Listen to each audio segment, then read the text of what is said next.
live. Welcome, listeners, to today's episode of the Black Business Roundtable. I am your host, Doug Blacksher, broadcasting to you live from the City of Diversity, Oakland, California.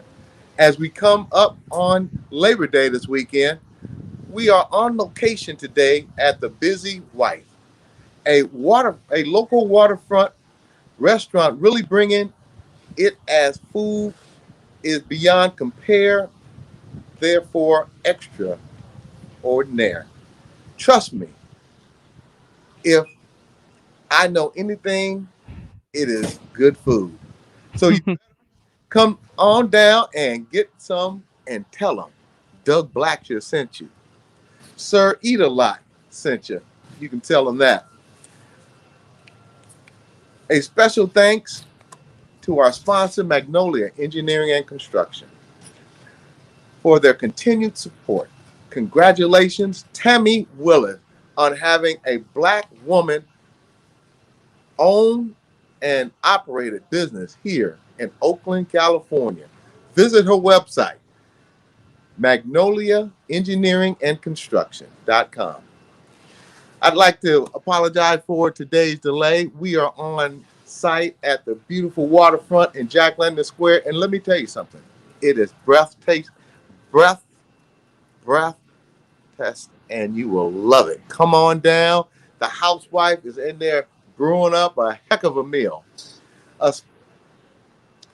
Money and politics in Oakland, and the latest updates in the August 31st special election, California 18th Assembly District seat. As of last night, the election was still too close to call, with 19,000 votes to be counted. We also have joining us today two local businesses, owners who specialize, one in drywall and the other a local restaurant on the waterfront in Jack London Square, the only Black-owned restaurant that is on the waterfront in Oakland, California. Our guest today, as always, we welcome Dr. Ashley Coleman, Doctor of Psychology, Department Chair, Assistant Professor of Psychology at University of the West. I am happy to give our listeners another weekly prescribed therapeutic Thursday dose of the one and only Dr. Ashley.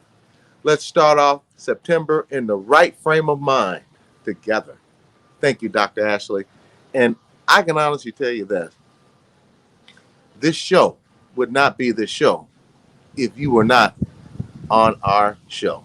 And it is our show. Thank you, Dr. Ashley. We love you and we appreciate that therapeutic, mind-taming, psychological help that we all need. Thank you, Dr. Ashley. Thank you, Doug. Representing Oakland today, Attorney Janani Ramachandran, Esquire.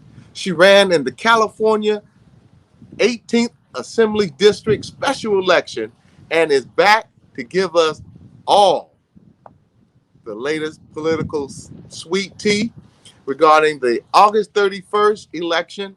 This friend of the show is both a Stanford grad and Berkeley Law School grad and has served on the Oakland Public Ethics Committee. Janani Ramachandran, we appreciate you, and we still got your back. Last I checked, it was 45% for Janani and 55% for Mia Bonta, and they have 19,000 votes to count. So you don't count us out until you count the last vote. Thank you, and hang in there, Janani. We'll see you shortly.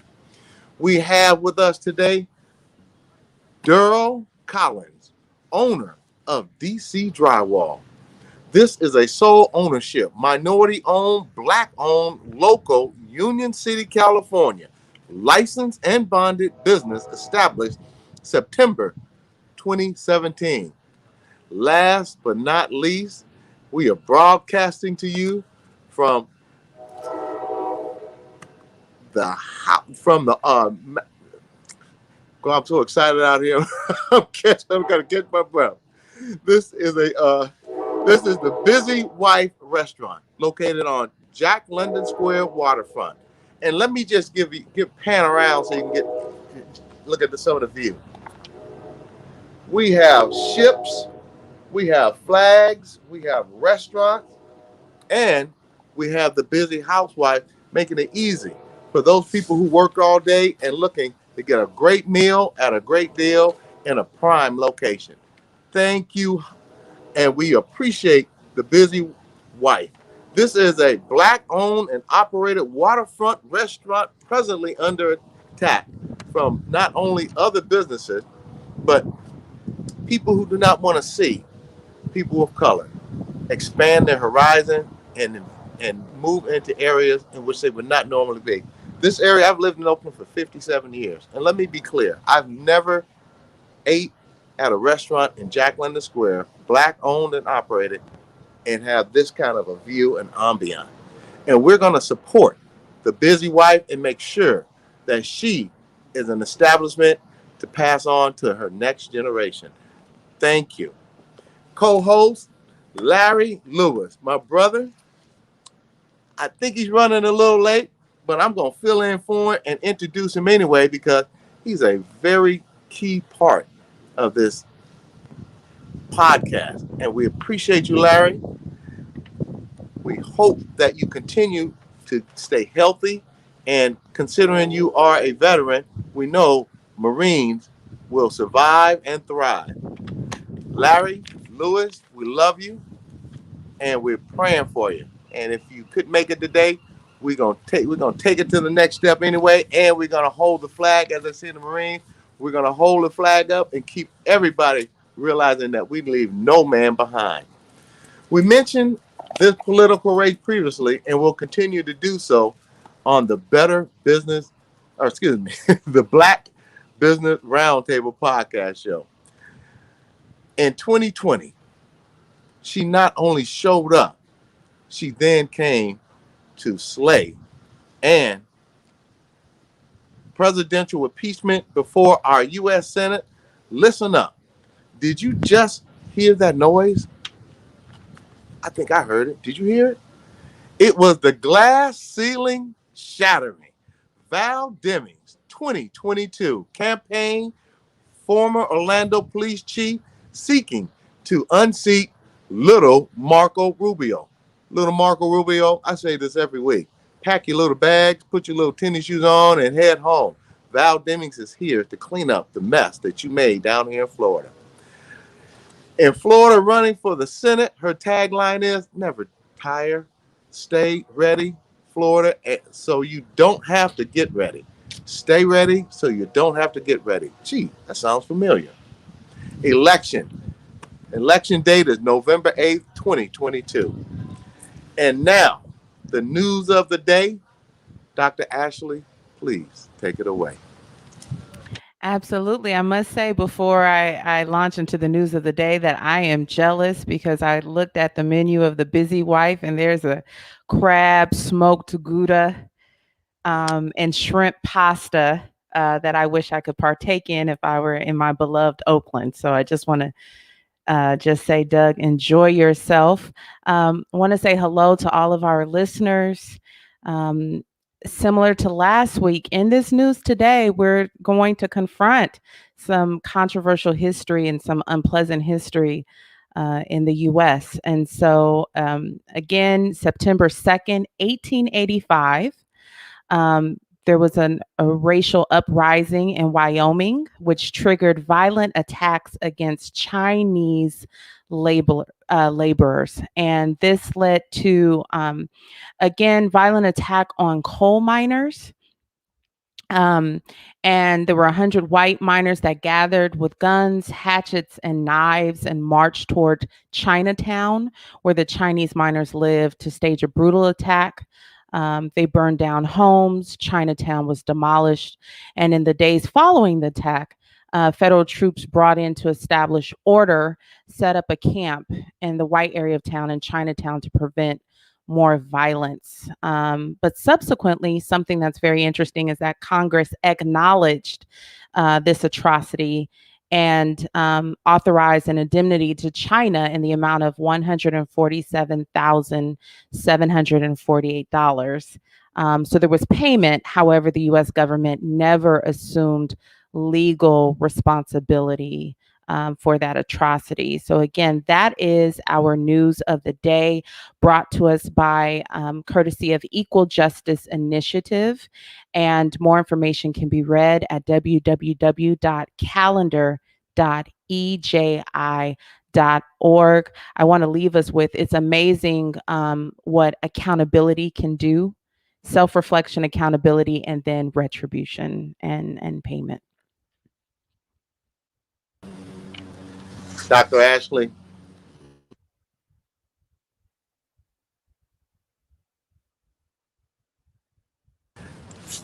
When I look and see your face, can you hear me? Mm-hmm. Mm-hmm. Okay.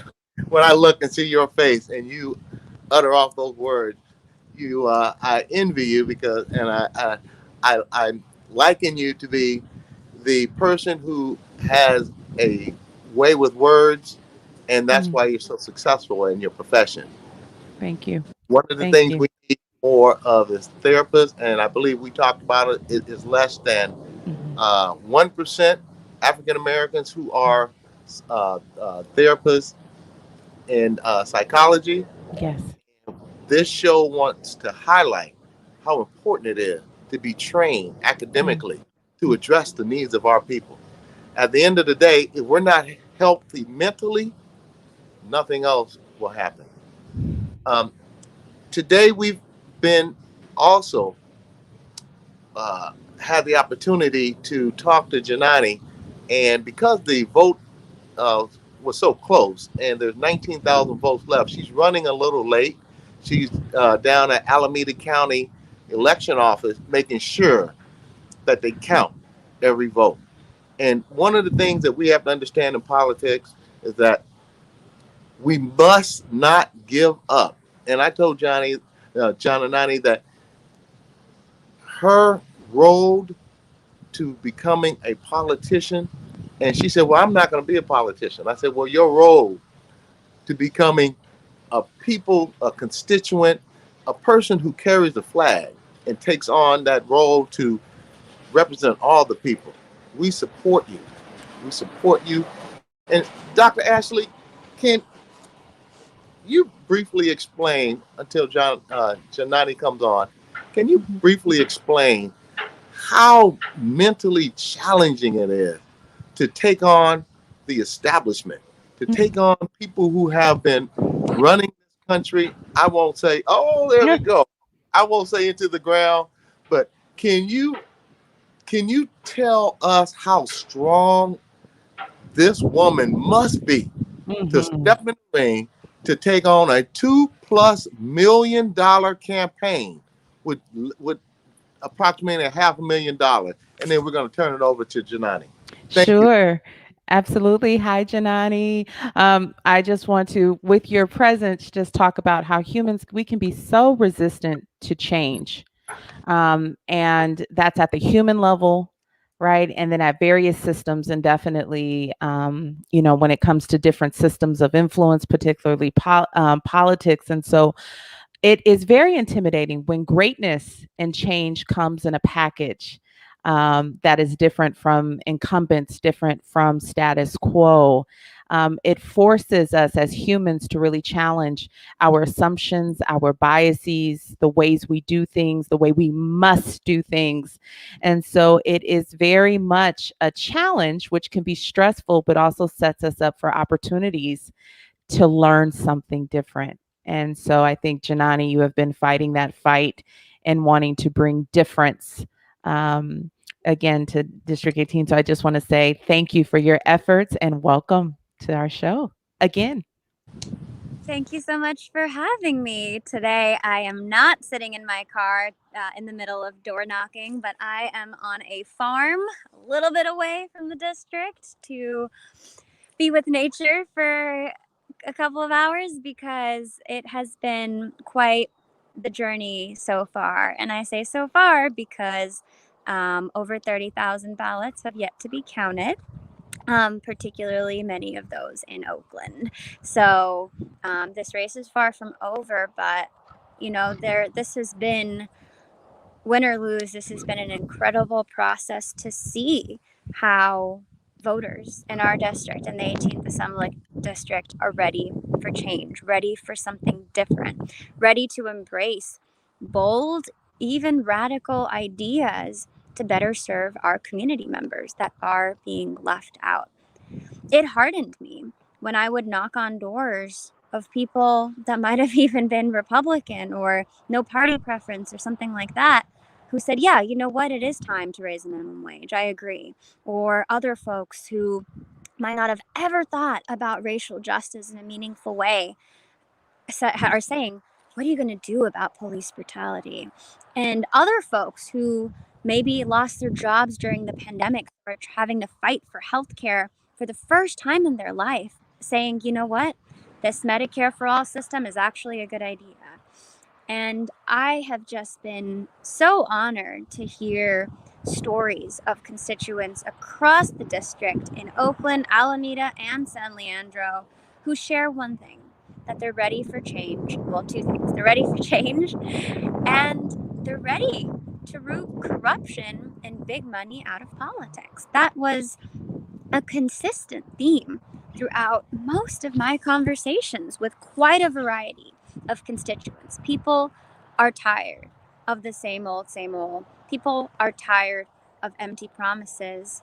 And I hope that voters will choose me as an agent of change. Hopefully in this election, but if not, in the next one. Janani, as always, you are eloquent as you articulate your argument, why you would be the best person for the job as Assembly Member AB 18 representing Oakland, San Leandro, and Alameda. Thank you. We're going to fire a couple questions at you today because we're going to throw softballs because as Janani knows, I've been as much as I can with Janani, making sure that we reach out to all people. All people get the opportunity that is afforded them as Americans. Janani, I went with you, I think it was Monday or it was Tuesday. Election day. It was Tuesday. Janani and I, we were at the Oakland BART station. And let me be perfectly clear when I say this. Out of 30 people who we touched, we physically had a chance to, as they say in the hood, holler at. Janani had captured 26 out of 30 people. And if they didn't vote, they said they were going to vote after just talking to her. And the 4 people we didn't get, 2 of those people said they voted for Trump and they were voting for a recall for the governor of the state. So we knew we were going to turn their head. But Janani, let me fire up a couple questions at you. First one, can you give an update on and I think I said 19,000. You said it's 25,000? It's 30,000, actually. The county that this morning, and it's at least 30,000 mail-in ballots, plus any that were dropped off, plus a couple of thousand that were mailed in on election day. But at the very least, 30,000 more to count. Wow. And Janani, your campaign gave me a call this morning. I was running over to help count those ballots. That's why I was running late here. But I believe that you got this. Never give up hope. And always remember, you are young, you are intelligent, and we need somebody young, intelligent, and can get in that state capitol and really make a difference for this area here, because this area, especially East Oakland, has suffered severely from the economic downfall and it looks like almost a third world country down here at the Oakland airport. So, as you can see, people are really trying to congregate around. How you doing? And Good. Best food in town right here. You think they'll pay me for that advertisement? I'm going to fire another question at you. As this is your post-election update on our show, looking back over the entire course of this election, what was the hardest lesson you learned running for District 18? Thank you, Janani. that machine politics is powerful. And they might say, oh, yes, they love AOC and Bernie, but they don't actually want to elect someone right here in their hometown because of machine politics. So many people are stuck in this limiting mindset of needing to pay your dues, of needing to go through the same system, the same unfairness in our messy political system that they did. And there's a level of guilt to that. These are the same people who agree with my platforms, my policies, people who know that I'd be a very effective lawmaker, but choose not to support me because of the fact that I didn't have to go through what they went through. I was able to raise $500,000, spread the word. Who knows, win or lose, we got this far without taking a dime of corporate money, without having to step on anyone's toes, without having to smear anybody. But we led a fight with honesty and dignity and community values that a lot of people didn't get to do when they were up and coming in their own careers, either as an elected or adjacent to in the political system. And there's a level of guilt and resentment, and a lot of these people want to see young leaders like me. They say they want to see us make it, and they will refuse to support us when it comes down to it. And I'm going to be honest, that includes people in my own community. The Asian and Pacific Islander community talks a lot about we don't have a single Democratic woman who's of Asian descent whatsoever in our state legislature, zero. And we're the fastest growing ethnic group in California, almost 13% of the population, I believe. And the same leaders who talk about this, that representation is so important, don't actually stick up for the candidate that represents that when it comes down to it, because the machine politics is more powerful than identity. It's more powerful than any other value, frankly. And I've learned so much how money controls everything. And we were able to start to break that down, start to dismantle that concept that from day one, people in the runoff, people said, how are you going to have a fighting chance with $2 million being spent against you? And, we need to rethink that premise. Why does the richest candidate win? Why does the candidate with the most money win? Why does a candidate who can pay their way to get on certain committees win? The influence of money is important to break down. And that's a massive difference between me and my opponent that thankfully more and more voters got to understand because of the way that we were talking about it throughout this campaign. Let me ask one question before you ask a question, Dr. Ashley. Sure. Let me say this. Your opponent, who is the wife of the California Attorney General, and who was able to raise over $2 million to fight you to win the seat. Can you explain to our you caught that out? Can you explain to our audience, if corporations and businesses put in over $2 million, what do you think their return when they win, their return is going to be when they vote against health care, when they vote against raising wages to $22 an hour, when they vote against equal rights on the job arena? What is going to be the bill come due, in your opinion? Now, this is your opinion, of course. What do you think that bill is going to be? That money does not come for free. It comes with cost. It comes with the costs of voting certain ways, or not introducing certain kinds of legislation. And now there's some nuance in this too. Take Rob Bonta, our current Attorney General, former AG for the seat.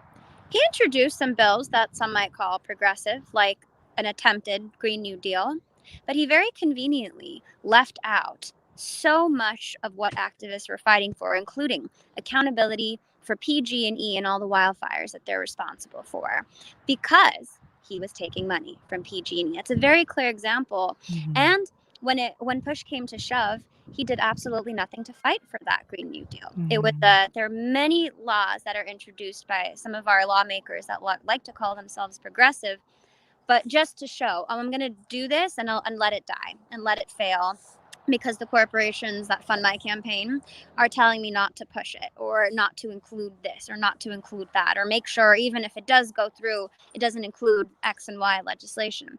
And so there's nuance to it as well.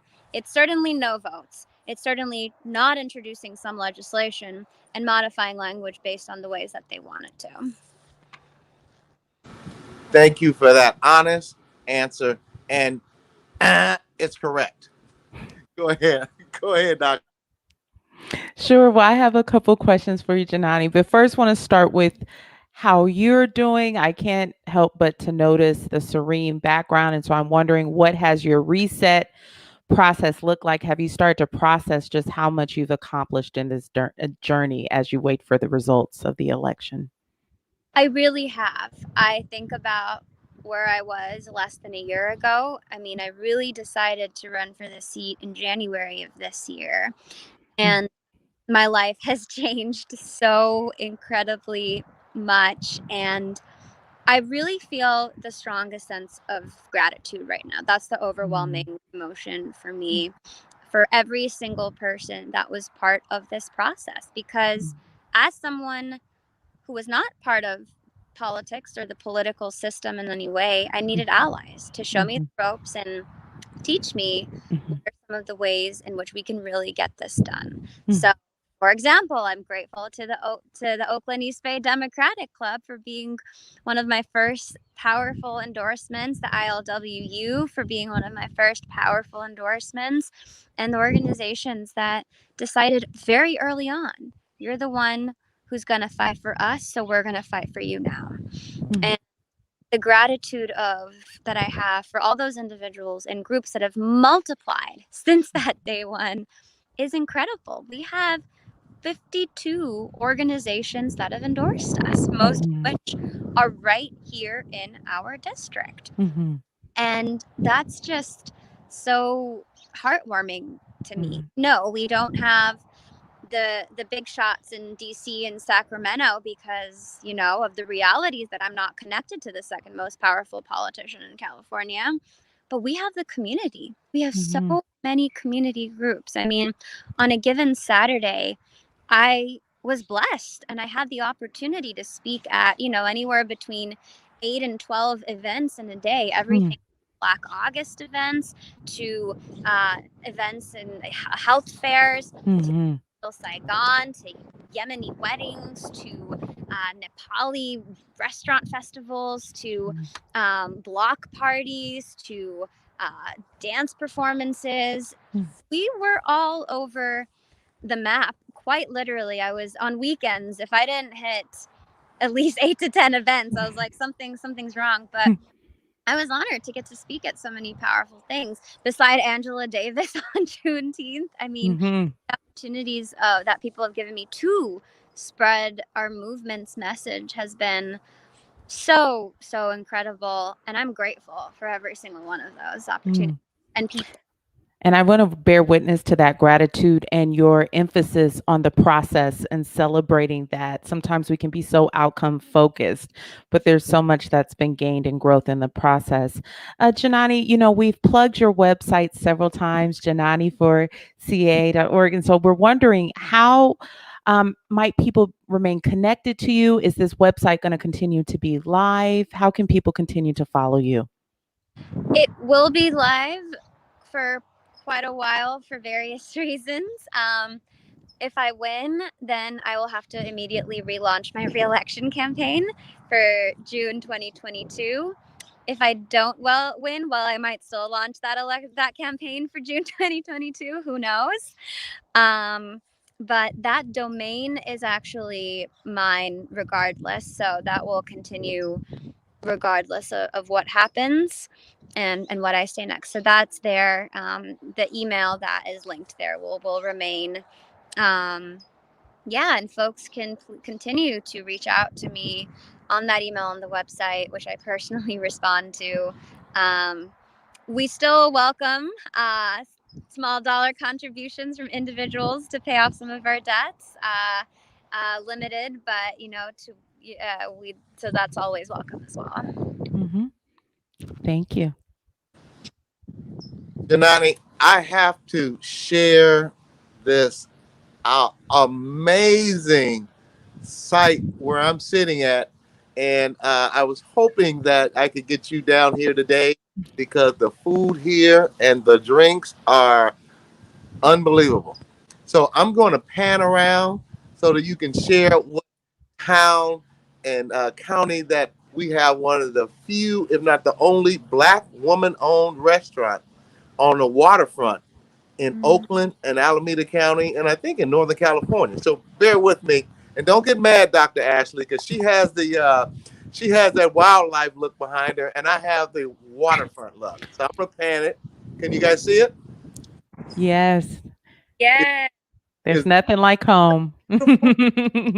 Is this beautiful or what? Mm-hmm. The Busy Wife restaurant here located live in Jack London Square, and the best oxtails and grits that I've ever tasted. And I've never had oxtail and grits, so but it was an amazing dish.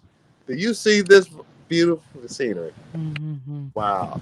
And I want to thank both of you, Doug and Dr. Ashley, for inviting me to be on the show week after week, but in the months coming up, running up to the election, and know that regardless of what happens in the next few days, I want to be supportive of in any way that I can to support Black-owned businesses. And I'm in this fight now with all of you for good. You can't get rid of me, so. Janani, and Dr. Ashley, may I say something, please? Please. Let me be clear here. You have a spot on this show every week because your word is going to get to Sacramento. And we're going to keep pushing it, and we're going to keep advertising it, and we're going to keep supporting you. Because at the Black Business Roundtable, we understand that there are politicians like you who do not get paid while the constituents get played. Thank you, Janani. We love you. Mm-hmm. Dr. Ashley, you better wrap it up for me because the tear gonna come out of my eye if I keep talking.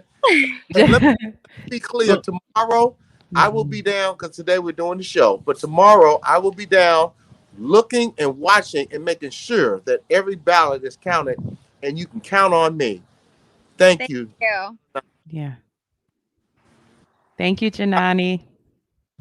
And keep in mind now, once again, now, I know maybe next week you might want to take a break, but we would love to have you come on this show and articulate all the political things that are going on out there. And we want to keep your name hot on the burner so that when the next election comes and the next election comes, by then you'll be what, 22, 23 years old? But your name will be hot on the iron, and the people who we went out and we touched, whether it's been at the BART station or at the small businesses in East Oakland, they ask me every time that I see them, how is our sister doing? And that's huge. Thank you. All right. Dr. Ashley, would you like to wrap it up for us with Janani? Sure, Janani. I'll just leave you in the words of Nipsey Hussle. The marathon continues, so go ahead with that reset, and we will see you again soon. Thank you. Bye. Bye-bye. I'll see you tomorrow.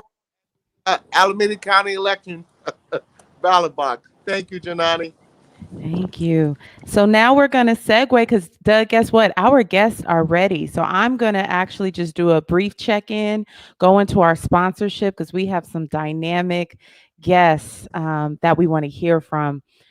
So first, what I want to do is acknowledge all of our listeners. We always give love to our listeners in California as that's where we're based, but also just hoping for the best for our listeners on the East Coast who have been slammed by Hurricane Ida that's turned into tornadoes and flooding along the eastern seaboard. So all of our listeners in Philadelphia and along 95, New York, New Jersey, Baltimore area, just hoping that you are safe and well. And that leads us into Labor Day weekend. This is the last holiday weekend, pretty much before we go into a stretch. And I know last week we talked about how usually this is a time of returning to the new normal, whether that's sending the kids off to school. Again, going back to work, what does that look like? I've heard, Doug, from some of my friends that are still up north, but that traffic has turned into business as usual, and same here in Los Angeles. The 405 and the highways are busy.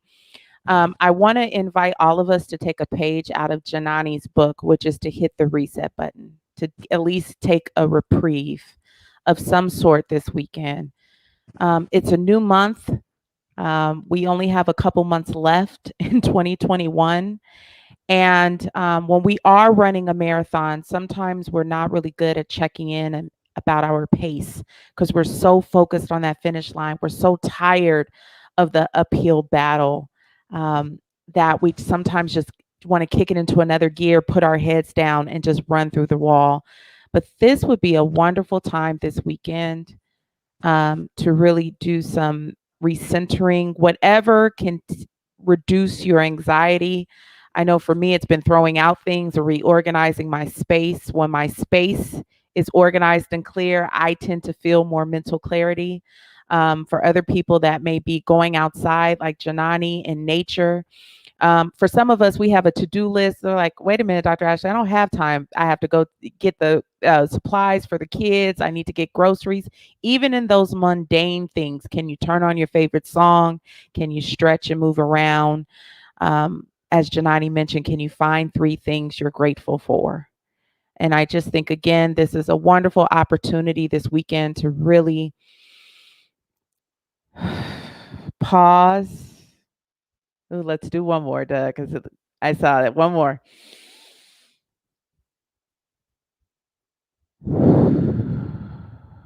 So maybe thinking of pairing something you have to do with something you get to do. So if I'm cleaning, I'll turn on that Anita Baker or some other music. I'll turn on some of my Gap band, or sometimes I turn on some music that my parents wish I would turn down, I'm sure. But pair that with the cleaning. But again, doing something that you have to do and rewarding yourself, because this has been a marathon for all of us.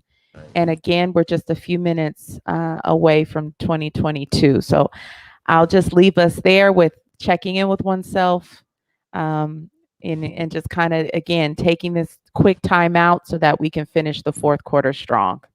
Okay. Dr. Ashley, Mm-hmm. as always, music to my ear, your voice is. And speaking to music to my ear, let's get a visual here. Daryl Collins, how are Yes, you? sir. Welcome, Daryl Collins of Thank you. Drywall of Union City.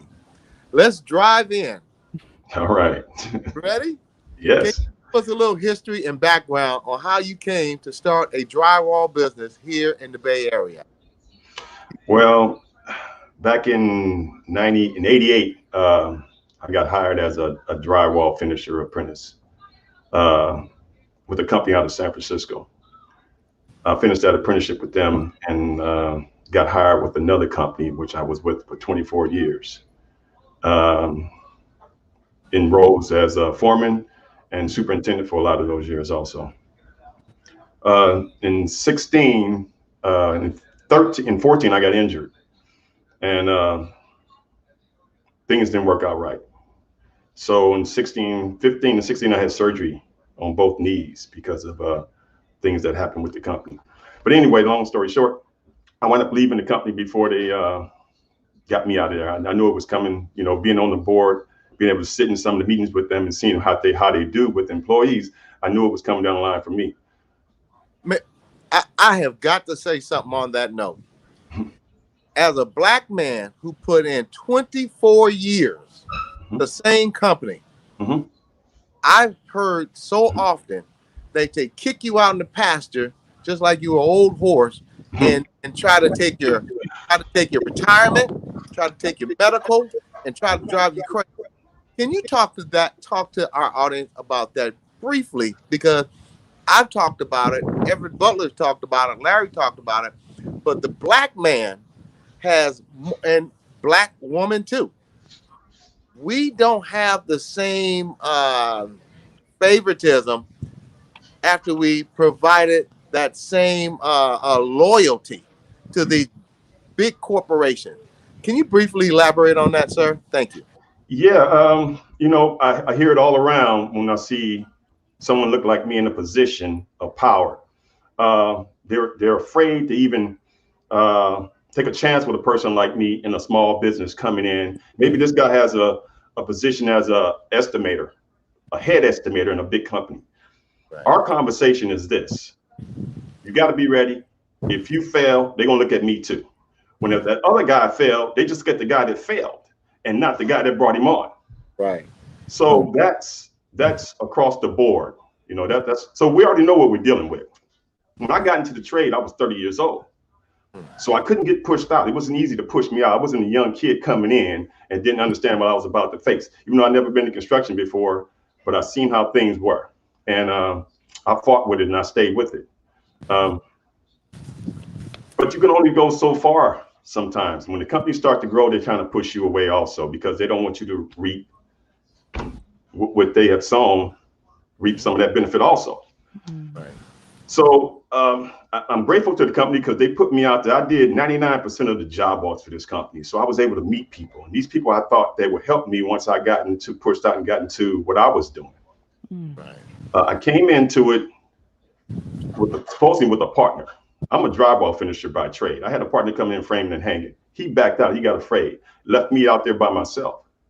Now I'm thinking I don't have a product to sell, but actually I did. It took me a while to realize that, and I do have a product to sell because I've seen them do it for other folks who don't look like me, but they've done it for them. So I had to push my way through that. But I've seen young men come into the trade and get pushed away, get marginalized, you know, pushing the broom. I remember an incident. I'm a journeyman right now, and I'm working on a job in San Jose. And this superintendent for the general contractor comes in. He's seen me days before and spoke to me. This day he didn't see me. I'm around the corner doing work, but I hear him says, another guy pushing the broom. Won't you have that black boy pushing the broom? So that, you know. I've heard that exact word before. Thank you for sharing that. Yeah. So, I mean, you know, it's there, but we're resilient people. You know, we're going to get through that. But don't kill me, make me stronger. And even though I still have to face certain things, there's quiet noise out there with me about that. You know, I see these companies going, I see drywall going down the freeway, loads of it. And I'm like, how come that can't be me? But I had to understand something, that it took those guys years to get it. It was easier for them to get it. It's going to take me some years to get it too. So I just didn't have all the tools that I need to get there. So, but Lynn Turner, along with CRC, has helped me. It took me a while to find them. And another guy introduced me to them by hooking me up with a meeting that all these people were in, all these black contractors were in. First time I ever seen anything like that. You know, I've been working from San Jose to San Francisco and Oakland all this time. I didn't realize there was that many black contractors around. What? Let me ask you something. Who is Lynn Turner and what does he do? Lynn Turner is the guy. Him and his sister, LaTanya, they're good people. They're out to help small minority contractors like me. You know, with the knowledge that they have of learned from being general contractors themselves and failing and then succeeding and knowing that, you know, all the things that the pitfalls that they fell into, they letting us know about these pitfalls now. That's helping us. And, it took me a while to realize that I needed Lynn and LaTanya, even though I've been around them for a while at different meetings, but I had been pulled other different ways to other different programs. So I had to figure out, where do I want to go with this? And I found that CRC was the best program because they have my best interests at heart. All these other programs, they'll tell you some things, but Lynn and LaTanya, they don't do the work for you, but they lead and guide us in the right way to do it. And that's the way it should be built. Well, Daryl, let me get Dr. Ashley. Dr. Ashley, can you ask this young man? I know you always have good questions. Can you ask this young man on a psychological point? Just kidding. Can you ask our young business owner a question, please? Because I'm excited to see this Black man. Hearing the story that you have is consistent with a lot of Black business owners. Thank you. Daryl, we're happy to have you. And in your story, you discussed different times when you've overcome roadblocks or had to pivot. Can you tell us, where did that mental toughness come from? And then later on, I'll ask you for some advice for young men following in your footsteps. My faith. My faith is, you know, I can hope and wish for all I want, but if I don't get out and do something about it, it's not going to happen. You know, it took a contractor that I was doing work for to shut me down, to make me go out and knock on doors. You know, and I have to knock on 20 doors before one of them open. Now it's starting to be, I can knock on 2 doors and one is open. You know, so and then once again, can you repeat that again? Because a lot of people who start a business, they start a business, and if they don't get $1 million contract in the first 24 hours, they give up. Can you say again, please? All money is not good money.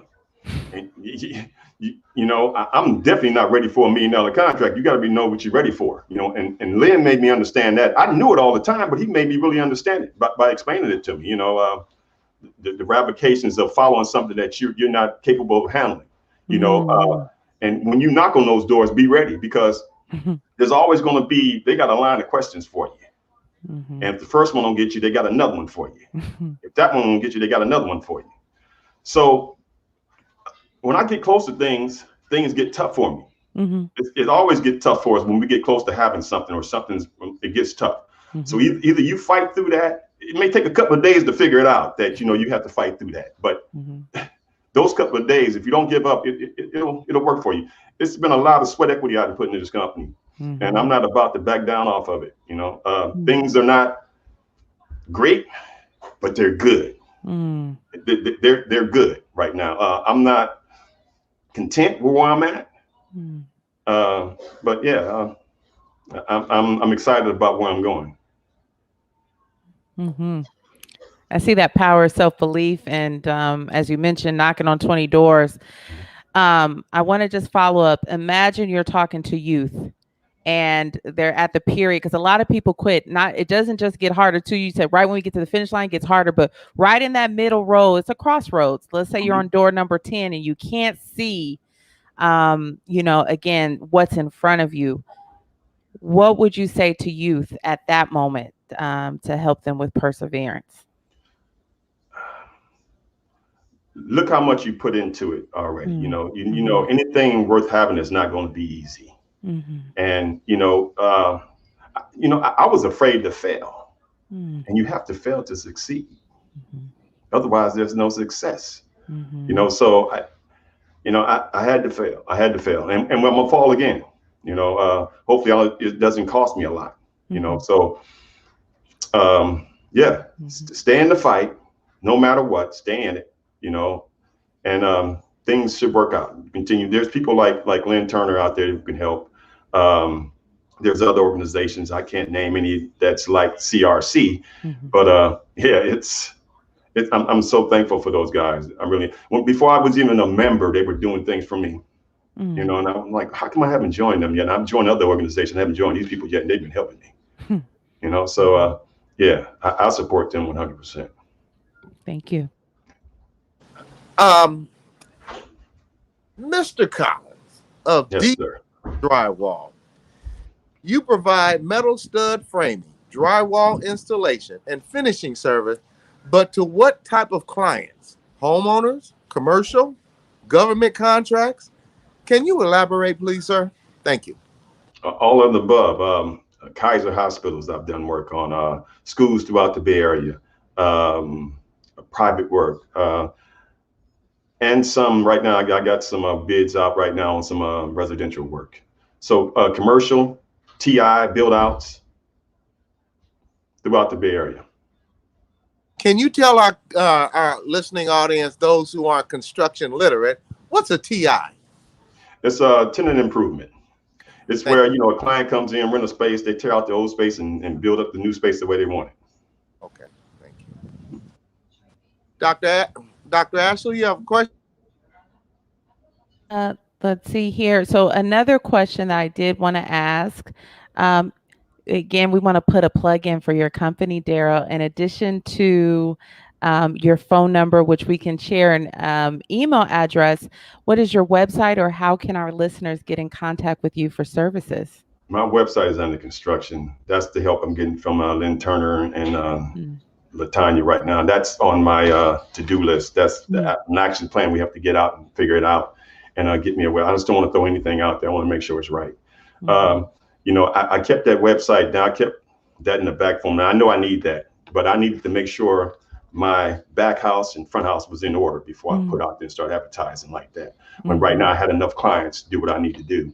I don't want to get overwhelmed to where I can't answer anybody. I want to be responsive to people.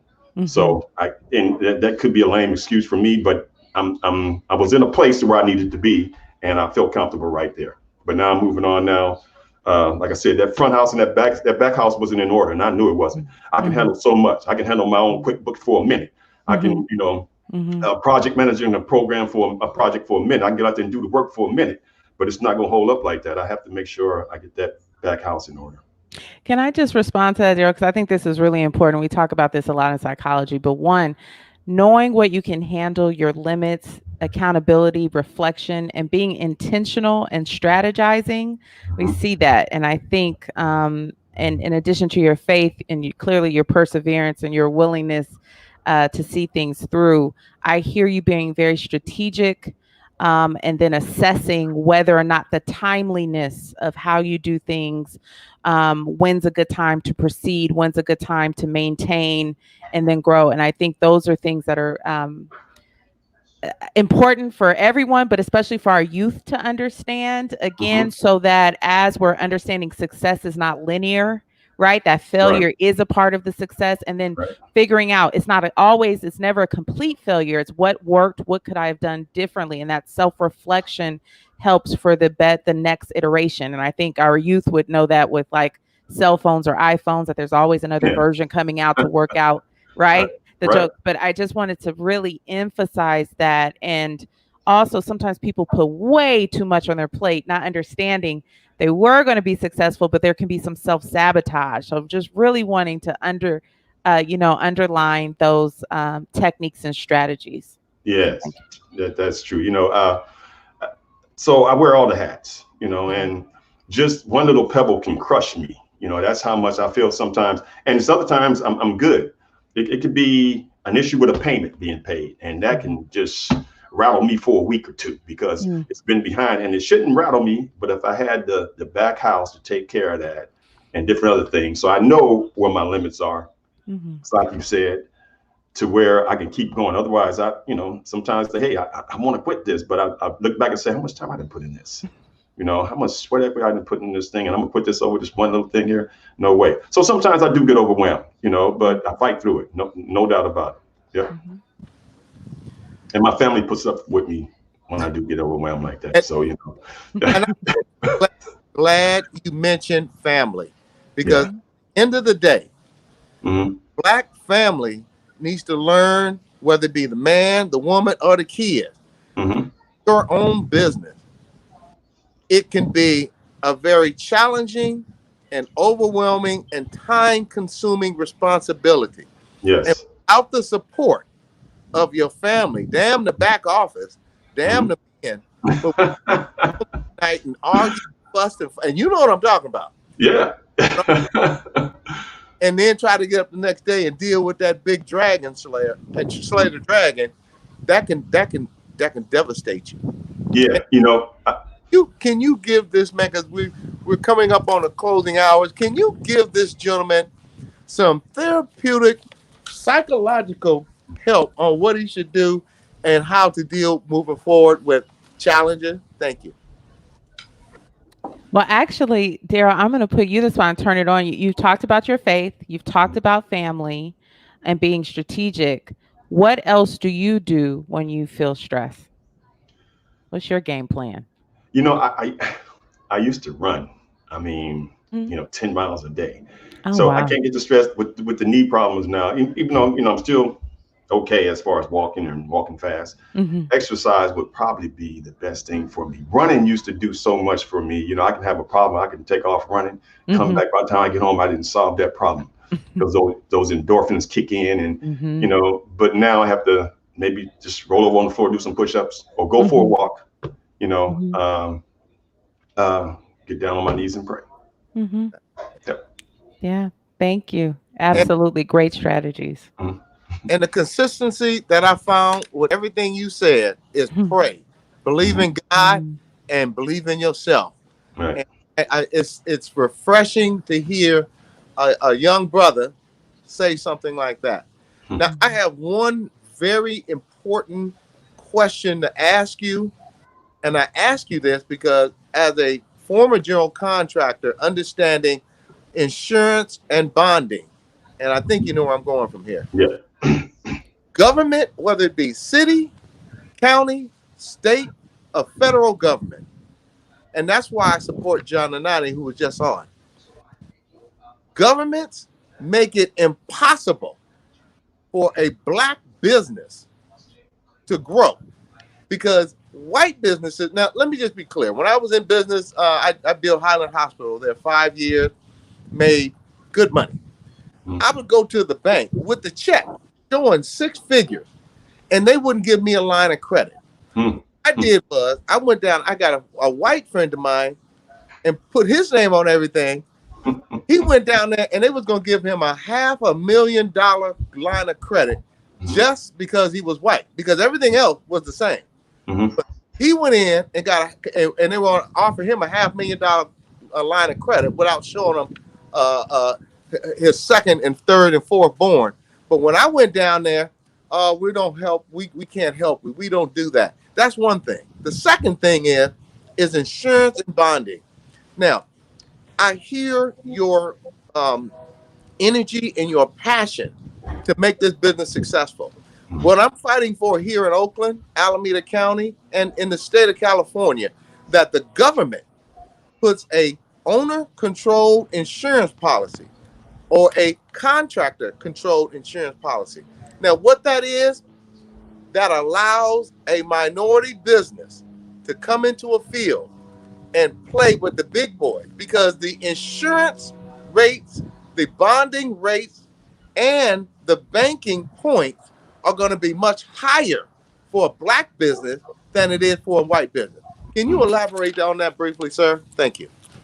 I haven't looked at any bond yet. Matter of fact, I got an application in right now for a bond for $500,000.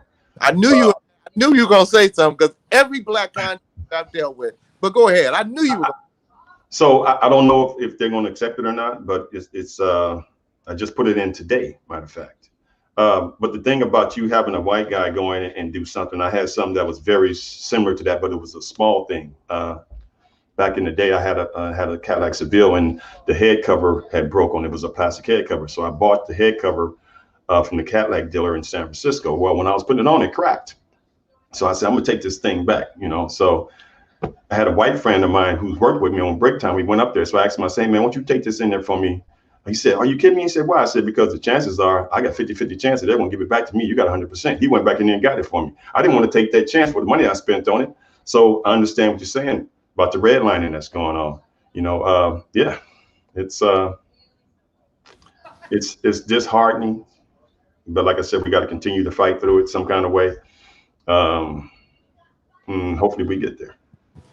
Daryl Collins of DC Drywall of Union City. Brother, you are with the right team. Lynn Turner and CRC. They are making a difference by training not only in your trade and teaching you different things that'll tighten up your game, but that back office. And it's Yes, sir. going on the road to success, sir. Yes. Appreciate having you on the show today. Dr. Ashley, can you send this gentleman out with some mind-blowing strength strategies that will help him beat the psychological game that he's going to be faced with as his business explodes? Thank you. Yeah, Daryl, just keep doing your thing. I really appreciate you sharing about running, push-ups, but the power of faith, being strategic, and I believe with your faith, trusting in God's timing. So continue to do that. And I think to just for that perseverance of the journey and recognizing that too, rest is something that's a part of success as well. I need that because I got a home office, and that means I'm always at work. Okay. I got to figure that out. Yep. Timeouts. Yeah. Thanks for having me, you guys. I appreciate it. Daryl, we look forward to having you back on the show. We hear some great things of what you're doing out there. And as you know, drywall is something that is going to be, especially with the shortage of homes and houses right now and contractors. Be sure to check me out. I advocate for Black businesses. I'm the chair of the Labor and Economics for the Oakland East Bay Democratic Club. And I'll tell you a secret. I'm fighting with the city of Oakland right now because they have $450 million a year in contracts that are given out. 86 cents out of every dollar goes to a white man. Only 6 cents goes to a Black man. In the state of California, less than 1 cent on every dollar goes into a Black-owned business. And we're changing. Sir, on that note, we appreciate you coming on today, and we welcome you back anytime. Thank you. I appreciate it. All Thank right. you, guys. Thank Have you. a good day. Bye. Dr. Ashley, Yes. I think we missed either your word for the day, and so it's time for my sponsorship segment before we bring on Chef Alier, and I can ask about this. Wait a minute, hold on. Oh my! Ooh, I don't know. We're gonna have to fight off air because and the Friday gumbo that I saw on the menu too. But well, let's go into the sponsorship. And let me quiet my tummy. We want to thank you give a big thank you to Mr. Donnie Glover of blackusa.news and bemorenews.com. We want to invite all of our listeners to tune in to Chapin Friends on Mondays, Party Marty Let's Talk on Tuesdays. As always, we want to appreciate our sponsor, Magnolia Engineering and Construction, whose vision is to further the presence of Black women in the construction and engineering industry through key partnerships and building contracts in the municipal, government, and transportation sectors. Doug, back to you. Well, I've already introduced her from the time I sat down here, and I want to let our listening audience know from the West Coast to the East Coast, from Baltimore City to Oakland, California, we have the same problems if you are a Black-owned business, and that is being strong, being patient, and being persistent. To that end, I would like to introduce our next special guest. And let me be clear, if my stomach starts growling, just wave so you can hear me say it again, because my stomach is not growling now, it's roaring. Let me introduce Restaurateur, Chef Mashene Alea, the owner of the Busy Wife, located at the waterfront in Jack London Square. Now, hold on. Let me give you guys a visual of where I am, and what I'll be when I'm eating, what I'll be seeing. So just bear with me, and don't be mad. Don't hate the game. Don't hate the player. Hate the game.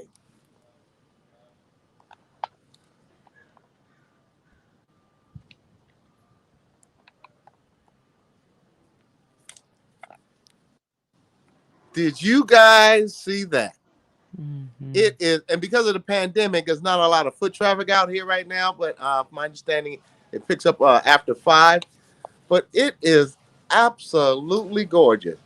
California, the Bay Area, people all across this world envy our home. And let me continue to introduce this lady. She sits on the board of Sankofa Garden and of Oakland, collaborates with other nonprofits. We want to welcome Chef Mache Nay. Is she backstage? I think she's checking on those oxtails. She's checking on those oxtails. Let me share once more this beautiful, beautiful scenery that I'm enjoying while giving our audience.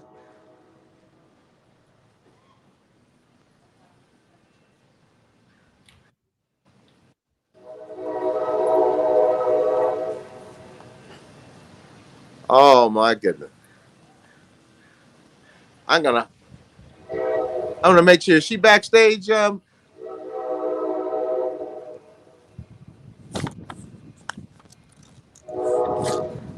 There she is. It's showtime.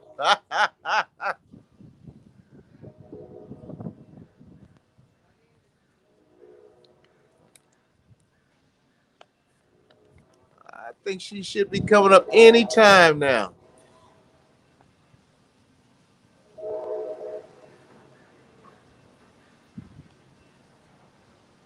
Well, I tell you what, because we definitely want to see you and meet the busy wife. Come on and have a seat. I'm gonna stand up. Okay, we can grab another chair if you'd like to. Hello, everyone. Hi, Chef Machine. How are you? Good. My name is actually pronounced. Wait, hold on 1 second. It's a delay. Can you say it one more time for me? Mishane. Mishane. Okay. Hi, Chef Mishane. How are you? I am well. How about yourself? I'm doing well. Thank you for joining us. The first thing I have to ask you, because they said that you grew up in the barn in West Oakland, and I know that's not the restaurant, the barn, from when I was a little girl and used to stand outside. Is that the restaurant? Yes. We have to stop right here because this is the best soul food I've ever had in my life. And my great grandmother's gone on to glory, so I can say this without being. So I'm talking about as a little girl traveling to West Oakland to get the smothered chicken, the corn, and the banana pudding. Man.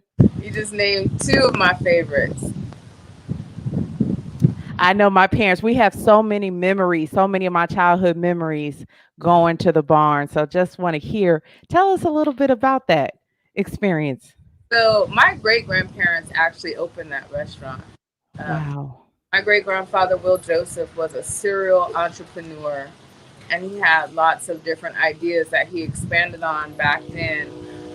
Markets, stores, grocery stores, and the restaurant being one of the last things that he had done. At one point, he even had a market called Save Yourself Market. Okay. Oakland. So for me growing up there, they passed on before I was born, but my grandmother, she doesn't read and write very well. So preparing food was her means of survival. So she cooked there most of her life. So I grew up with my grandmother. So every time she was at work, when I was with her and not in school and stuff, we would be there too, because that's where she would babysit us at. So it was such a unique time growing up, because Esther's Orbit Room was next door. So the food was always a constant, and it was always good. So I never knew that food didn't taste like that.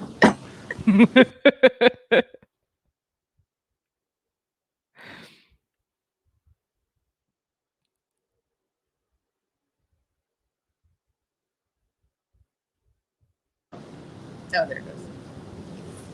Yeah, so it was nice. It was fun because we lived in East Oakland, and so coming to West Oakland was like a field trip, and it was a trip back in time for us. But the food was the thing that always stayed consistent. So it's my goal to do the same thing.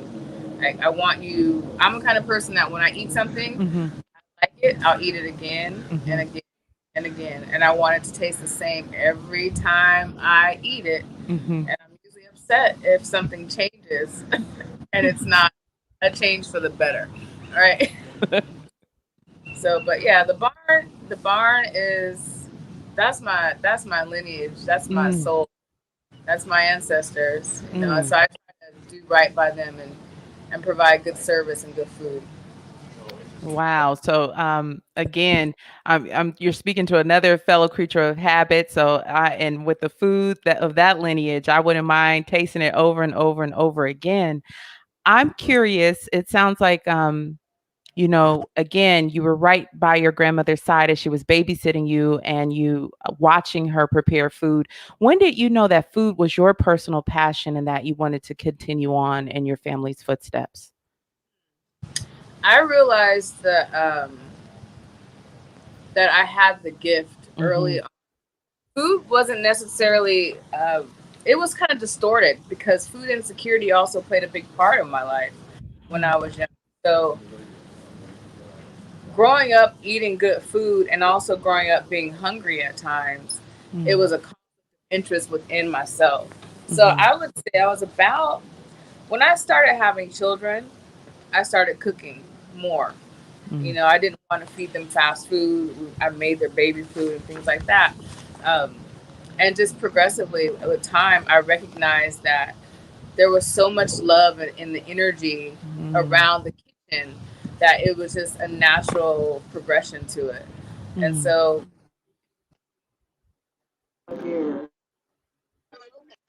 that food has been a main sense of joy and pride for me, if not longer. My oldest son is 27, so I'm the little grandma of our family when it comes to cooking. I've been handed the torch to go ahead and cook whatever family meal we may be having because she trusts me. So it's been close to 30 years. My son is almost 27, so yeah.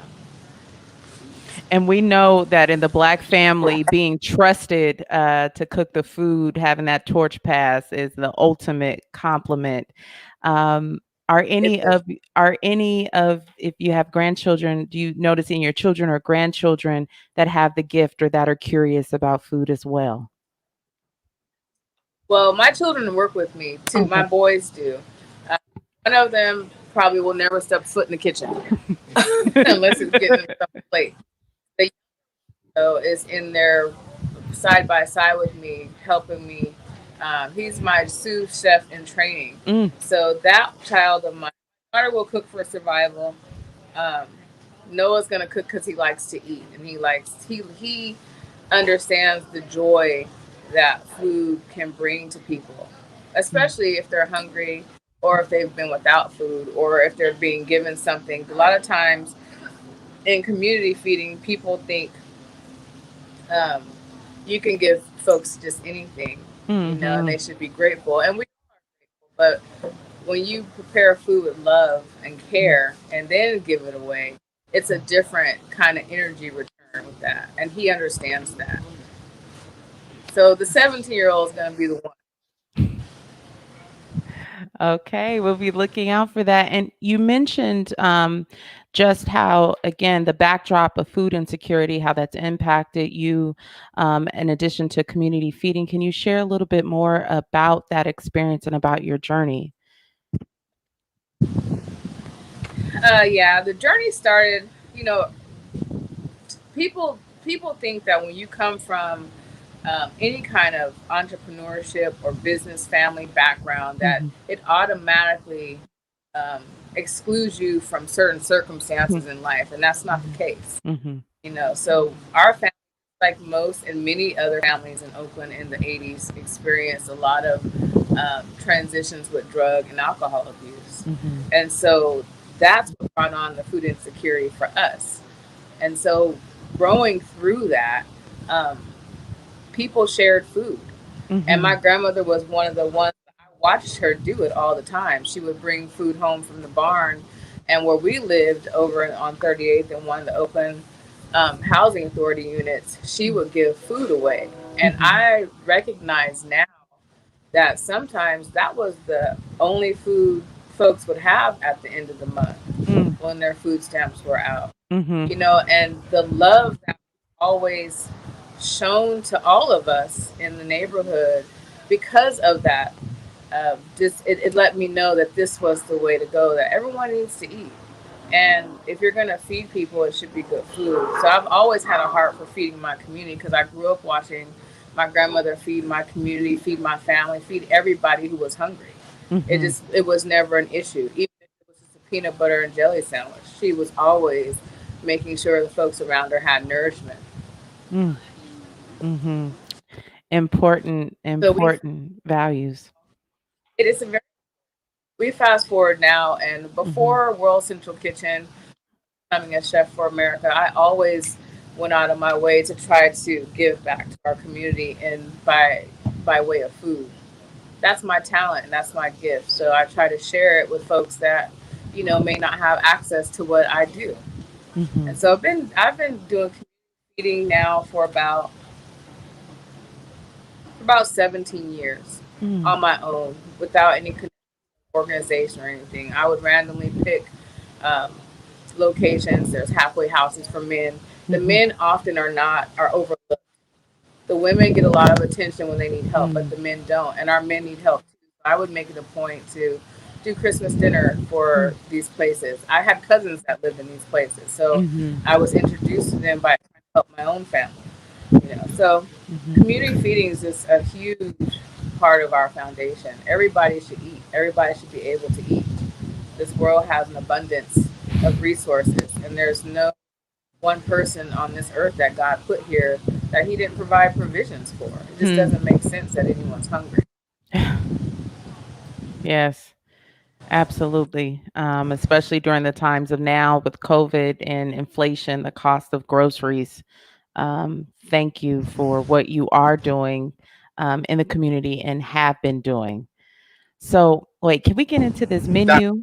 Oh, go ahead, Doug. No, go. I had to, whenever you got a dynamic dual team, you got to bring both partners in, and I'd like for him to introduce himself. The other half of the dynamic dual team. I'm so proud to see a husband and wife team. Great things out here. Great things. Thank you. This young lady has brought me into her vision about a year ago and allowed me to be a personal assistant, a resident DJ, and just whatever needed to be done to provide that extra hand that she needs to keep this journey going. And I'm honored and privileged to be a part of her journey and stuff. You're gonna make me blush. We love to see it. Dr. Ashley, you see why I was smitten by this couple and what they're building here? Absolutely. This is a prime opportunity for me to ask a question. So how do you balance the working relationship? First of all, this is great goals. Like we like to say, young people, this is goals and the epitome of teamwork. But how do you balance that relationship? I think with him not having a food or culinary background, he's open to learning. And he just keeps me grounded anyways. Where I am not so calm and high strung, he is calm and not high strung. So it just works for us. Like he understands the pressures that I'm under, trying to get the kitchen open on time, trying to make sure the food is consistent, making sure that if there's a change in ingredients, that it's a good change and it's not going to affect the quality or, the taste of the food, and managing a staff where I've never done this before. I was blessed with this. So let's be real clear. My business is 3 years young, and I've been in this space for one of those years without ever having ran a restaurant kitchen of this magnitude myself. So finding balance is something that we're actually on a journey to or in together every day. And I haven't strangled him. He hasn't strangled me. The walk-in refrigerator has been a great asset to keeping balance. That's awesome. Just being learn new things, like she said. I have a business management background. I've run my own business of both barbering and DJing for over 30 years, and have always been open to avenues of learning about different revenue streams, different ways of just putting back into the community and stuff. And that's one thing that I love about her, is that community is priority. And we both see that, and we both strive for that. And I've never in my life been with someone that sees it the way that I saw it. Not that I have the answers, she has the answers, but we both see on the same vision, and that's being able to uplift our community. And in these times, not just the Black community, but just humans, people that are not able to have opportunities that other people are blessed with or unfortunately take advantage of. We want to be able to make sure that there's a level playing field for everybody. And through her food, or me through music, or through just giving back through grooming people and things of that nature, just community is priority, and that's what we strive for. Yeah. Dr. Ashley, I always gotta raise my hands. I'm gonna raise my hand. Go ahead. How long I've known him? So, Professor Blacksher found me in a corner somewhere and gave me the opportunity to cut his hair about maybe almost 30 years ago. And I just been able to feed off of his blessings. But we've known each other for a few decades. My uncle used to be his barber in the shop that I used to cut at. And it's been an honor and a privilege to know Mr. Doug as long as I have, and to reconnect with him. That just tells me that God has a plan for all of us to make things better for our people. Wow, that's awesome. We always stress the importance of, just networking and nurturing relationships. So it's nice to see things come full circle. So wait, while I have the both of you here, and again, just enjoying witnessing this shared vision and this love and partnership, our listeners want to know what is on the menu at the Busy Wife. Can you please, now don't make us, again, have hunger pains, but can you tease us a little bit? I prepare all kinds of food, but when it came to this particular opportunity, I wanted to give us, because I opened during the middle of the pandemic. Right. We opened here in July of last year. So we needed a space to where we could come outside, spread out a little bit, and fellowship and be comforted. So our menu is a soul food, comfort, Creole, fusion type of thing. Brunch is a 4-course prefix menu, and that was what we started with. Brunch is the baby. That was what I needed, a way to be able to create a menu that I could control completely and execute by myself.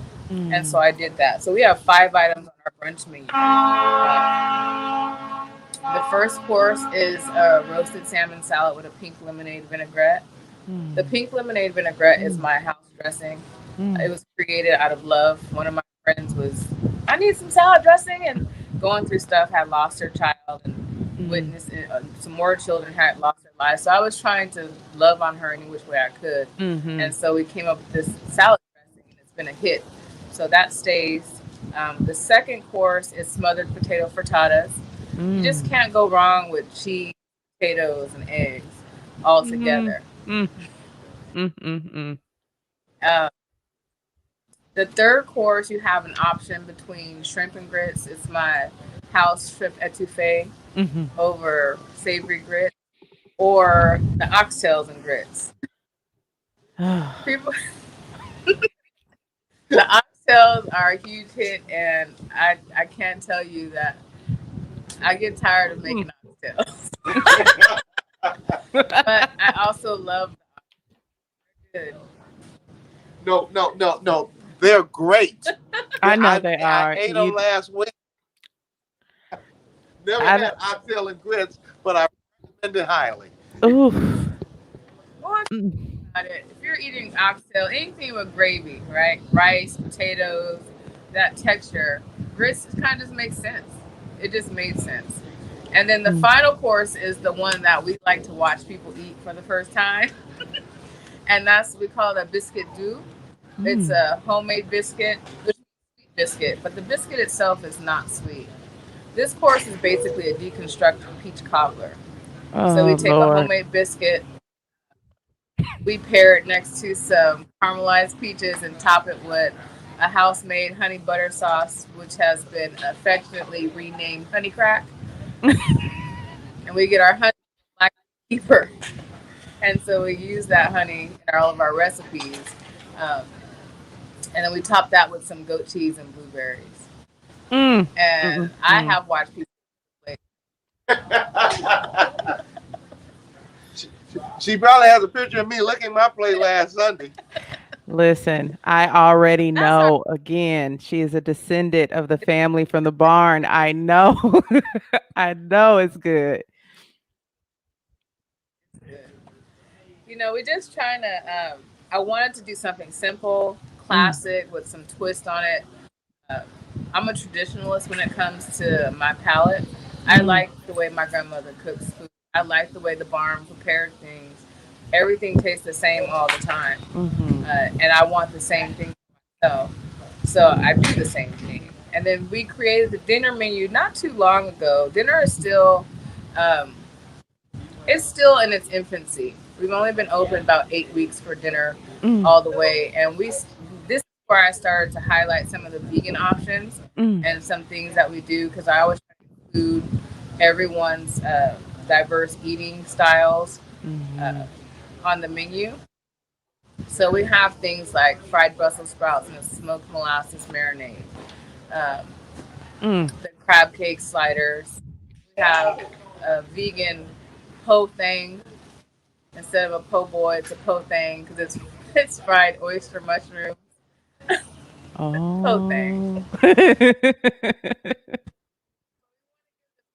don't eat meat, something delicious to play with too. We added a pasta to this.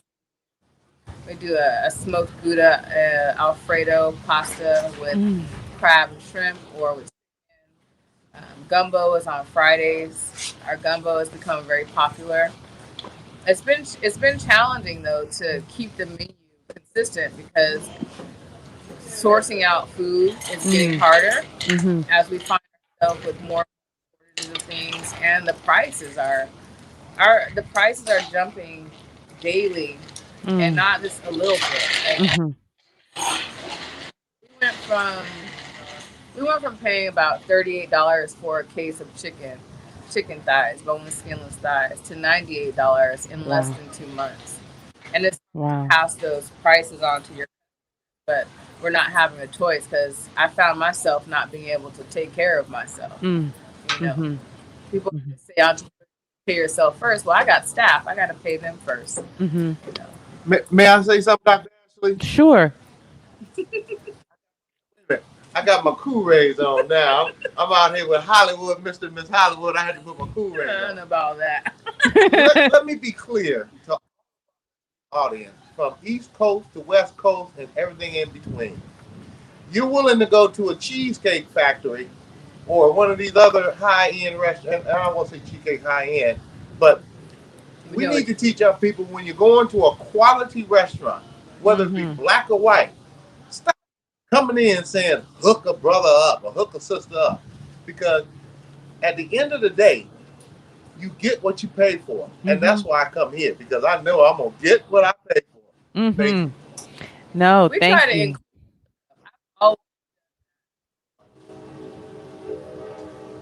Can we take a quick break, Dr. Ashley? You've given me a break today. Can you go ahead and do our sponsors, because you are knocking out of the park with this Absolutely. I will go to our sponsors, and then we have a bunch of comments about catering. So we want to make sure our listeners want to know how they can get that pink lemonade vinaigrette. So again, want to thank you, Mr. Donnie Glover of BlackUSA.News and BeMoreNews.com for the opportunity to broadcast and host the Black Business Roundtable. We also want to remind our California listeners to mail in your ballots, right? We're having the California governor recall of a Democrat. Have you voted? And again, if you don't vote, you can't complain. But we again want to just remind you to mail it in before the deadline so that you can partake in your civil duty. Okay. Now back to this tempting food, and I've already underlined what I want to order when I come back to town. I'm in LA, but please believe me, when I come home to Oakland, I want to see what these crab cake sliders are talking about. Want to just ask you some questions from our listeners. One, can you the pink lemonade vinaigrette? Can we purchase it and have it shipped?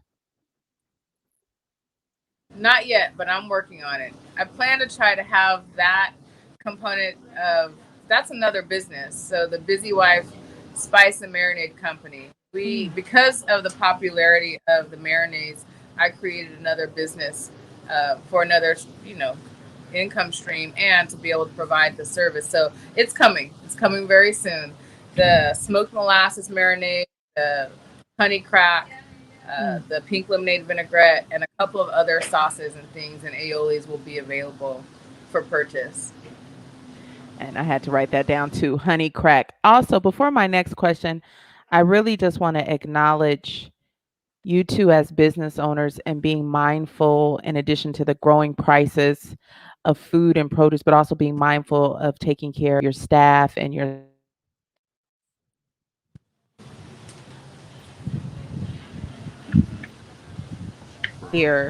business owners to talk about just valuing their employees. So I just want to acknowledge that.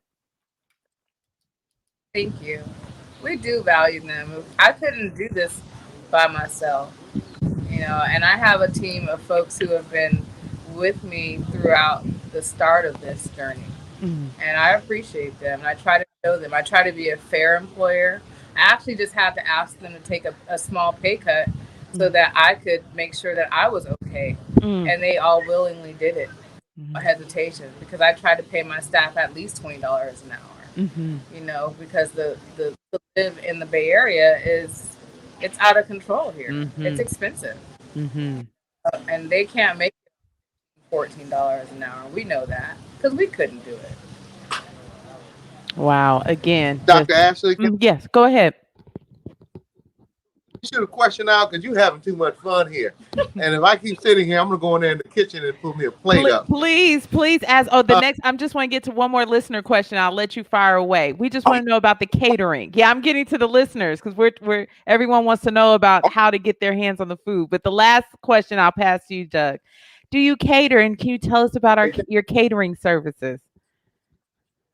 I'm a caterer by nature, and that's the foundation. The restaurant is coming from, because we're still building this. I'm operating as a pop-up right now, trying to acquire the space that we're in.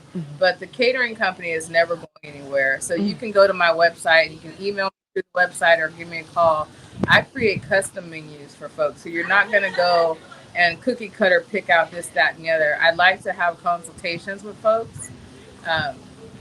So we have a real relationship, building, because it's important to know, besides the food, like what kind of event you're celebrating or not celebrating, what the food is involved with, so that we can, customize to your liking, whether you have dietary restrictions, things like that. There's nothing, we're not limited.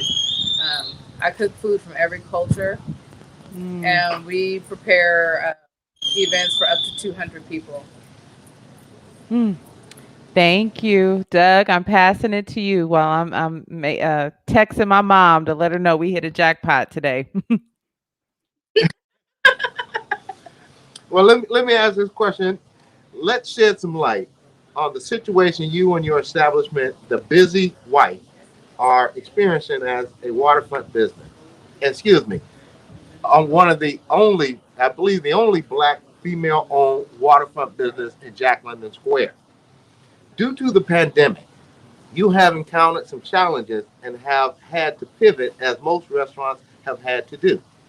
To adapt, you made an outstanding dining experience possible and contribute to the waterfront ambiance. The farmers market on Sunday and your establishment have a wonderful association through the music you provide at your restaurant. Your business provides free music via DJ, and guess who the DJ is?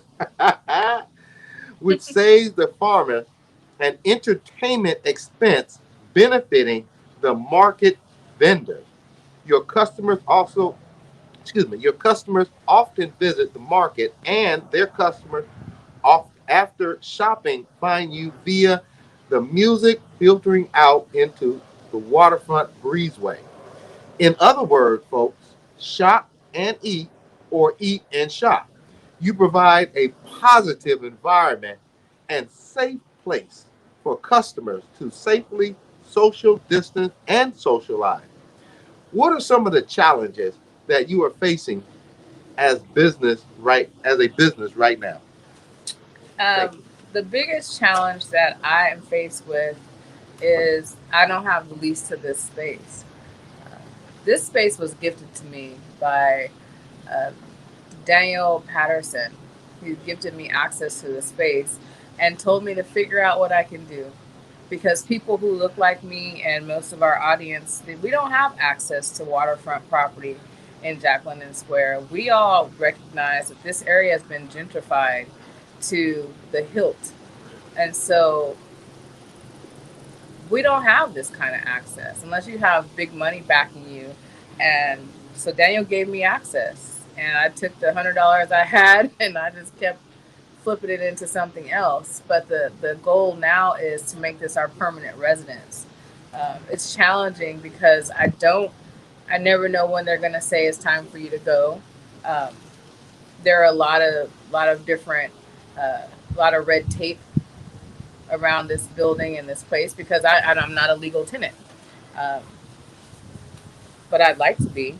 So having someone to negotiate the terms of a lease, the financial backing, the support, those are the kind of things. I don't feel extremely challenged with the financial backing because my community is everything, and they've moved mountains for me as I've moved them for myself. It's like we're in unity. So I don't have that issue, but feeling welcome down here, it's a little challenging. We're the only one, and 95% of our clientele are other Black folks. So we are different, to say the least, But we've created a space that is also different. We don't have any riffraff. Our clientele is like 35 and up. Some of the younger ones come here to eat because the food is good, but we've created a vibe down here that is missing from Jack London and Oakland in general. Like you get pockets of it here and there, but you don't have this down here. So we brought Oakland back to Oakland.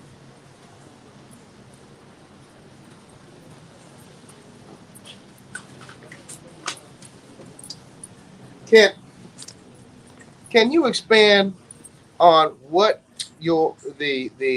our listeners can do, what the city of Oakland can do, and how we can make sure that you become a permanent fixture in Jack on the Square. Because my friend brought me here last Sunday. No, Brad. And Hold on, Veronica. Hold on, Veronica. Give me 1 second. Oh, I'm looking for you. our our city needs a pillar, a beacon of an elegant dining experience owned and operated by a African American or black woman, and not worrying about riffraff. And the times I've been here, it's been an outstanding pleasure to come here, eat, have a quiet, and listen to some great music. How can we, our audience, support you? And how can the city of Oakland support you if that's a viable question? Once we're gonna start fundraising soon to get the working capital that we need to keep this place for ourselves. Right now, we have, and I say we because it's not just me, we are making enough to sustain ourselves. But I open this platform to other entrepreneurs too, so that we can all get a piece of the pie during the pandemic. So once we have the lease, then we can take over the bar. Right now, we have mobile bartenders coming in on the weekend so that they can, there was no way for them to make money during the pandemic. We were so shut out of everything and shut down. It was scary. And so the best way to support me is, one, to tell people that we're down here and come and try us, and to spread the word. Once we get ready to start fundraising, we'll start reaching out and letting you guys know how to help us and what we need. I'm creating the numbers right now, and it's scary because this is something, like I said, I had a little bit of nothing when I came in here, and I've been investing in my staff, in our food, and in certain components of the restaurant so that this space is more like mine. But this restaurant is not designed for me. It was a Middle Eastern restaurant prior to me being here. So there's a lot of stuff that would need to change. Not a lot, not a ton, but enough to make it my space. And so when the time comes, and it's coming soon, because we want to settle in here. I don't want to keep waking up every day wondering if this is the day that they're going to say we have to leave. We're already starting to get a little flack from security versus property management coming to talk to us. They send security to tell us that we can't have the music outside. We've been doing that for an entire year now. It's a problem. We can't put pop-up canopies over the tables for our guests who choose to have parties or large groups across the way in the public space.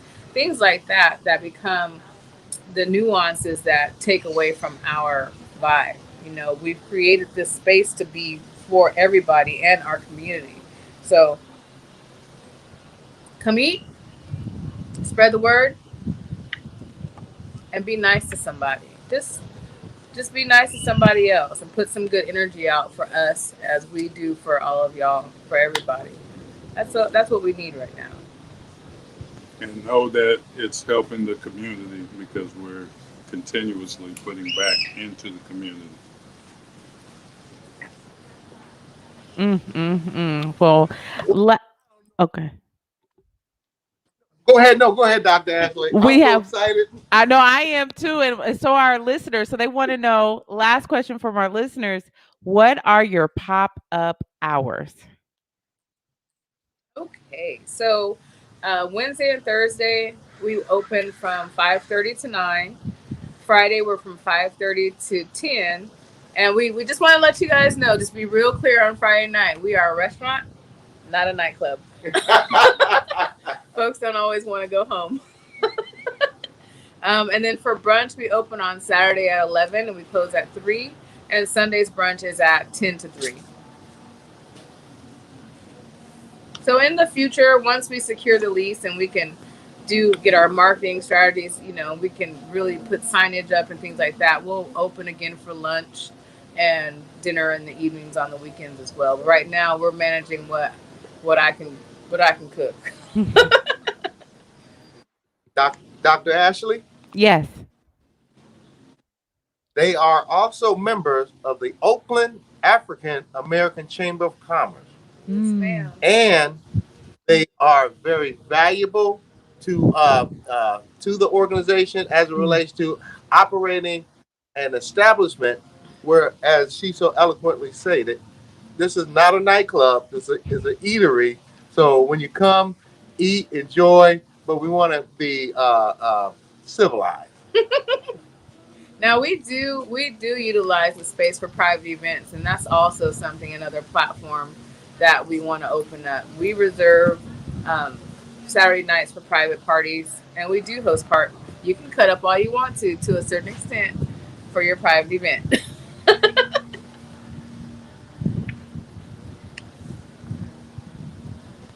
In light of all the rest. Oh. She's saying something, but you can't hear. You're on mute.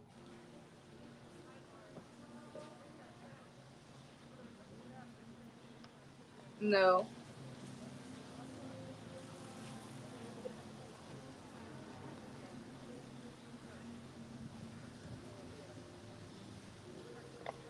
Dr. Ashley, you back? Okay, well, then I would love to finish it up because I'm getting hungry just being next to him. It was nice. Okay. I'd like to say, ending on a positive but hungry note, you are currently taking reservation orders as your catering service is perfect for the theme parties such as Halloween, just 8 weeks away, upcoming annual events, Thanksgiving, 12 weeks out, Christmas and New Year's Eve, sporting event watch party, Super Bowl 2022, annual Divine Nine and other sorority and fraternity galas, church events, and family reunions. The Busy Wife can be reached via www.thebusywife.net or on Instagram at thebusywife2017 or by phone 510-927-0531. Folks, should you get their reservation in right now, Chef Misha Nay. And I tell you what, I won't mispronounce those oxtails though. Chef Misha Nay. And would you like any closing words for this beautiful? And you know, I want to say this for all of our listening audience. These people depict what a husband and a wife, a black man and a black woman united can do together. And I'm proud to know them. I'm proud to be a part of it. And we're going to make sure that they stay alive and thrive through this pandemic and beyond. Thank you, Dr. Ashley. Would you like to say any closing statements, Doctor? Oh, you still can't hear? Well, you started the show, Dr. Ashley, so I guess it's time for me to finish. Dr. Ashley, it is a pleasure working with you. And thank you for always watching my back. And this show would not be what it is if LA Dr. Ashley wasn't in the house. All right. I'd like to thank you to our weekly special guest and Dr. Ashley, Doctor of Psychology. Thank you. Of course, my co-host and brother, Larry Lewis, who's off this week. Thank you, Janani Ramachandran, Esquire, candidate for California 18th Assembly District runoff election for her time today. And let me be clear, she has been running to earn her seat on the state assembly. And we need people like that who are coming out young, innovative, and not balked. Thank you, Janani Ramachandran. Also, thank you again, Daryl Collins, owner of DC Drywall. He can be reached by phone at 510-945-8574. And his email address is dcdrywall@gmail.com. We also thank the Restaurateur chef, Miss Shanae, and I'm trying to work on that name. I can say Oxtail, but I'm going to work on saying Shanae. Ale, the owner of The Busy Wife, www.thebusywife.net, at the waterfront, the only Black woman-owned restaurant in Oakland, in the Bay Area, that has a waterfront view and a dish for you. Also, support our minority-owned businesses in 2021 and beyond. And let me be clear, audience. Black people, if they stop spending money in this country, one day, we could shut this country down. So take those dollars and invest and purchase Black-owned and operated businesses, Black-owned and built products, because our dollars is our passport to the future. Thank you. A special shout out to Donnie Glover and current sponsor, Magnolia Engineering and Construction. We also have a network of shows hosted by Donnie Glover, such as Chap and Friends on Monday, Hardy Marty, Let's Talk on Tuesday, Sister Biz with Nicole and Tamara on Wednesday, Black U.S. Crypto News with Kamal Hubbard on Friday. So be sure to check out these Black voices and guiding light in our community. Thank you, audience, for tuning in.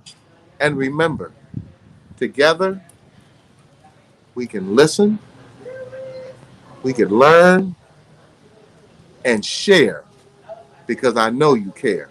I know you care. This is Doug Blacksher of the Black Business Roundtable. God bless and good night. Thank you. I say that as I have the sun trickling in on my face, and I'll change up immediately so you'll know I'm going from the host to the most.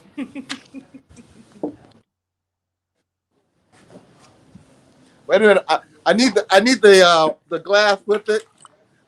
I didn't have the umbrella, but I definitely have the ambiance and the mood set. You know, you wouldn't be repping Oakland if you didn't have your stunner shades on. So enjoy. Dr. Ashley. Wait a minute, Dr. Ashley, do I look comfortable? I belong here. You sure do. You sure do. Wow. What And I'm going to have a little bit of time so that our audience sees when you come down to the Busy Housewife. I know we're supposed to be off the air now, but hey, technically we have 4 minutes? Look at this scenery. Oh my God. Unbelievable.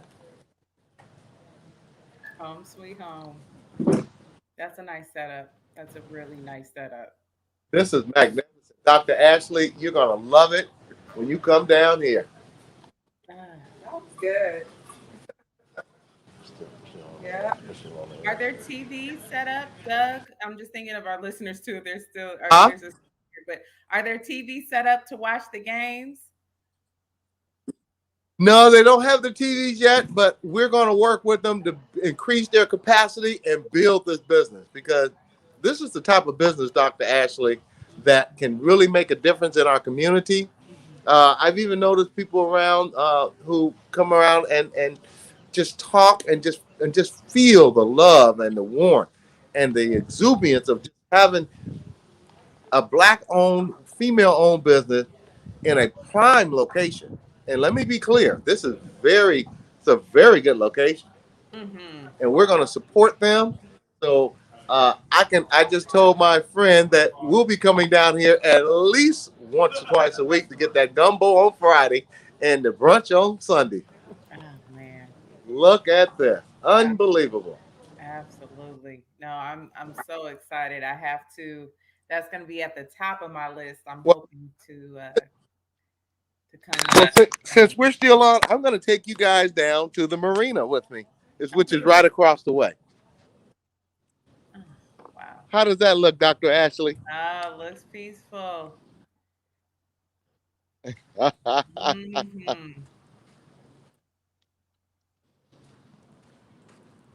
Are you soaking this in? I'm taking it in. I am taking it. I'm jealous given that it's the holiday weekend and thinking about how First Fridays is getting ready to return to Oakland. So what a great place too for brunch. Oh man. And I'm panning back around to the busy wife. Hey, Rodney, let's get a wave at you, brother. The busy wife has her husband busy now. Oh, this